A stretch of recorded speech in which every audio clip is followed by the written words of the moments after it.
Banwasang EB Magalona, isa sa gintumod nga election watchlist area o kon election hotspot sa probinsya sang Negros Occidental. Isa naman ka covenant signing sa mga kandidato, kaupod ang COMELEC, militar kag ang kapulisan ang gintigayon kag inasar aga. Yaring report. Ginkasugtan sa mga kandidato paagi sa pagpirma sang Covenant for Peace nga magluntad ang kalinong kagatawhay sa EB Magalona sini eleksyon. Ini ang pasalig sa mga magasumbong nga kandidato sa tunga sang kahangawa tungod na tumod ang Ilabanwa nga election watchlist area.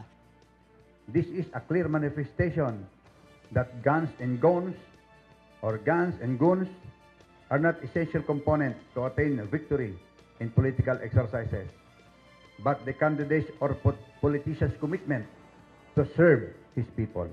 Ginpahanumduman sang COMELEC ang mga nagpapili nga hindi pag-ibaliwala ang mga pagsulundan dala paandam sa posible disqualification case nga pangatubangon sang mga pasaway. Ang ato na Operation Bakla, sige ng Task Force Bakla ang ato na mga election offices nagsugod na and makita taman sa mga reports nga limpyo na ang ano. This peace covenant will ensure the safety of not only the candidates but also of the entire voting population of the municipality as well.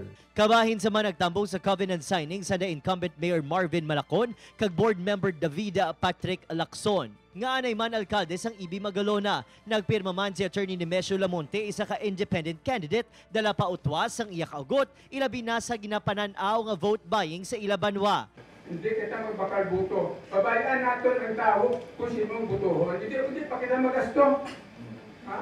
Hindi pa kita magastuhan. Amo na gusto kong isurot tala sa page tala, why pa ka na'y buto. Babayaan tala ang tao kung sinong ila butohon. Naulihi ang covenant signing sang EB Magalona kay napasawan ang pagpatigayon sini sa tong nationwide signing.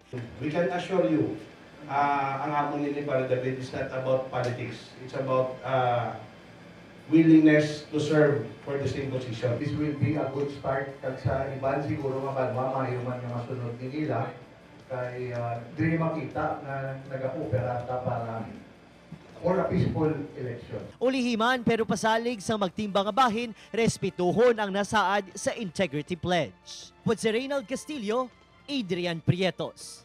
1 Western Visayas.